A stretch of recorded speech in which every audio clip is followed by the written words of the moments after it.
Salut à tous et bienvenue dans cette vidéo. Aujourd'hui, on va voir ce que vaut ce Bitmain iMiner S9 SE en 2021 et même en 2022.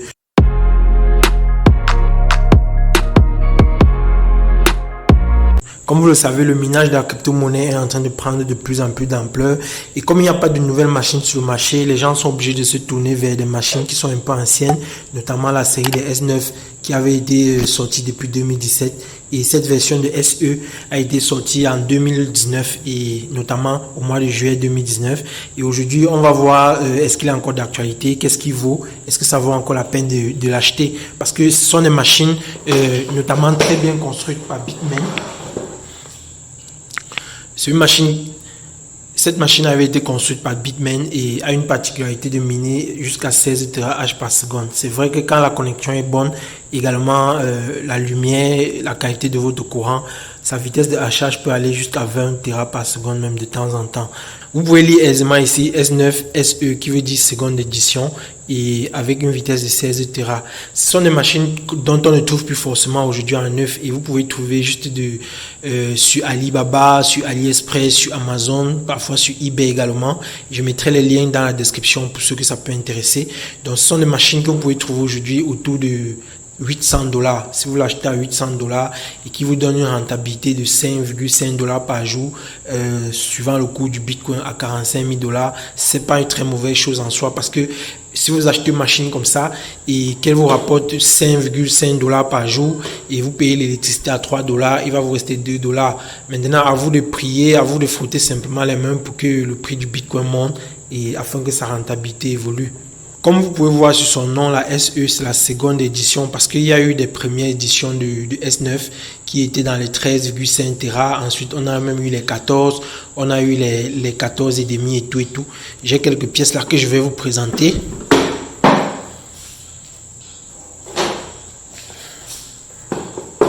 On a cette version de Bitmain qui n'est autre que la S9 tout court et qui mine à 14 TH tel que vous pouvez voir ici. Voilà, qui mine à 14 TH et qui fait bien le job. Cette 14 TH peut monter de temps en temps jusqu'à 16 et il fait bien le travail. Bon, c'est après la construction de ce 14 TH que Bitmain a décidé de... C'est après la construction de ce 14 TH que Bitmain a décidé d'améliorer la vitesse et le bruit et même la consommation parce que ce 16 TH ne consomme que 1280 watts alors que celui-ci est dans les 1300. Et lorsqu'ils ont conçu la S9 14T, ils ont également amélioré un tout petit peu et cela a donné la 14.5T qu'ils ont appelé la S9 qu'ils ont appelé. Quand ils ont modifié ça a donné la 14.5T, ils ont appelé ça la S9J. Vous voyez la S9J 14.5T. Et il faut savoir que un demi-téra comme ça, c'est vraiment différent hein, parce que à l'achat simplement une 14T et une 14.5 a au moins 100 $ de différence. Donc ce sont des machines que vous pouvez retrouver aujourd'hui beaucoup plus d'occasions parce qu'elles ne sont plus construites. Il y a des fermes qui l'ont utilisé pendant 1 ou 2 ans et qui les remettent en vente, comme j'ai dit notamment sur Alibaba, Amazon, AliExpress. Donc si vous voulez entrer dans le minage et que votre budget est serré, n'hésitez pas à vous procurer des machines comme ceci. La S9 seconde édition vient 2 ans après les premiers modèles et il apporte vraiment une amélioration. Tous ces S9 sont des machines qui peuvent miner l'algorithme SHA-256, notamment le Bitcoin Cash, le Bitcoin Satoshi Vision, le Digibyte, le Picoin, le EMAC, le TerraCoin et le Unbreakable, le Joule-Coin, le Q-Coin, le A-Coin, le Tiger-Coin. Bref, il y a 53 crypto-monnaies que ces machines peuvent miner. Pour ceux qui aiment souvent demander, ok, en dehors du Bitcoin, il y a quoi d'autre qu'on peut miner? Donc, vous pouvez aller sur des pools de minage qui permettent de miner d'autres crypto-monnaies parce qu'il n'y a pas que F2Pool, il n'y a pas que via BTC, il n'y a pas que Antpool. Il y a des sites comme ProHashing dont j'avais parlé dans une autre vidéo qui vous permet de miner d'autres petites crypto-monnaies qui ne sont pas forcément listées dans des grands pools de minage. En ce moment, avec le Bitcoin autour des 45 000 $, la rentabilité du 14T est dans les 4,20 $. La rentabilité du 14.5 est dans les 4,60 $ et la rentabilité du 16T est dans les 5,50 $.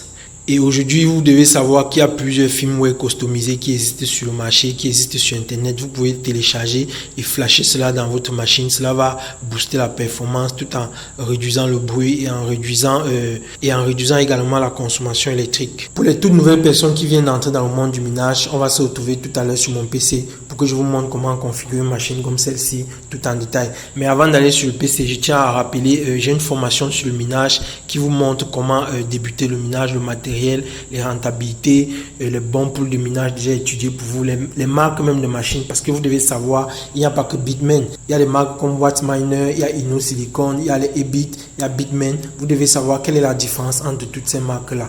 Donc tout ça est dans la formation que je propose. C'est une formation détaillée et qui montre aussi le minage pareil, les cartes graphiques, quels sont les bons modèles, comment assembler et quel est le logiciel de minage le plus adapté pour telle carte, quel est l'algorithme le plus adapté pour telle ou telle autre carte. Tout ça est dans la formation que je vous propose en description de cette vidéo afin que vous entriez dans le minage en toute sérénité. Donc je vais brancher le câble réseau ainsi que l'alimentation et on se retrouve tout de suite sur le PC pour configurer tout cela en détail.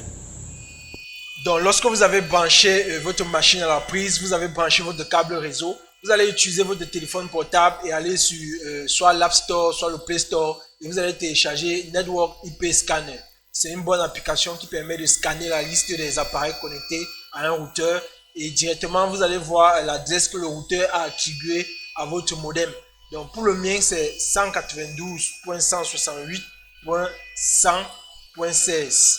Donc vous allez retrouver pour celui de votre machine les adresses IP changeant en fonction des routeurs et en fonction du nombre d'appareils qui est connecté. Donc là pour entrer dans les iMiner c'est très facile. Vous tapez juste root, R-O-O-T, R-O-O-T. Et puis, vous allez faire connexion. Vous vous retrouvez à l'intérieur du mineur. Bon, vous voyez là S9, SE. Et ce qui nous intéresse, c'est d'aller sur Miner Configuration. Miner Configuration ici. On va effacer la configuration par défaut et on va mettre la note. Moi, je vais donc aller là sur mon pool du mineur que vous connaissez tous, qui n'est autre que Kudo Miner. Kudo Miner, je suis satisfait avec lui parce que j'ai longtemps fait la comparaison F2Pool, Kudo Miner, Antpool via BTC et d'autres pools même. Mais j'ai été satisfait par ce pool. Ici sur Kudo Miner, vous allez sur Connect et Device et vous allez prendre ASIC. Ici, vous allez prendre ASIC parce que là, Windows, c'est si vous voulez télécharger le logiciel ou mettre sur une machine pour... si vous allez sur Windows, vous faites continuer, ça va vous donner un logiciel qui permet de miner sur une machine Windows. Ça mine avec les cartes graphiques et votre processeur. Ici, c'est Ubuntu si vous voulez miner sur un système Ubuntu. Ça, c'est Mac OS si vous voulez miner sur un Mac. Ici, c'est Kudo OS si vous voulez télécharger le système d'exploitation que vous allez installer sur votre machine et que cela va détecter plusieurs cartes graphiques différentes, de marques et de modèles différents. Là, on est sur un ASIC. On va aller sur ASIC, on fait continuer. Et ici, on a... comment on veut miner le Bitcoin et en fait comment on veut miner l'algorithme SHA-256, notamment le Bitcoin. On va copier l'adresse de minage du Bitcoin, on revient dans notre pool, on va coller cette adresse à cet endroit-ci. Quand on a copié ici, copier, on vient là, on va faire coller, on colle ici, également ici. Ici, il faut savoir que vous pouvez connecter un mineur sur plusieurs pools de minage. Donc, je peux mettre Kudo sur le pool 1, je mets F2Pool, F2 pool sur le pool 2 et je mets par exemple via BTC ou Antpool sur le pool 3. La machine va analyser et selon le pool qu'il est le plus à l'aise, il va miner pour vous. Mais à chaque fois, il sera en train de basculer d'un pool à un autre et il va partager vos cryptos à gauche, à droite. Il va émietter tout cela, la récompense. Donc, mieux vaut rester sur un seul pool de minage. Donc là maintenant je vais mettre mon nom de mineur qui n'est autre que mon wallet en fait quoi. Donc je vais là, je colle mon wallet et je copie la même chose, je colle dans les différents endroits. Et le mot de passe, on s'en fiche, on peut même laisser libre là. Et quand tout est bien paramétré, vous faites save en appli. Save en appli directement, ça va aller dans le mineur, ça va remplacer l'adresse qui était là et directement le mineur va commencer à travailler pour vous. Donc c'est vraiment très simple comme vous avez vu là.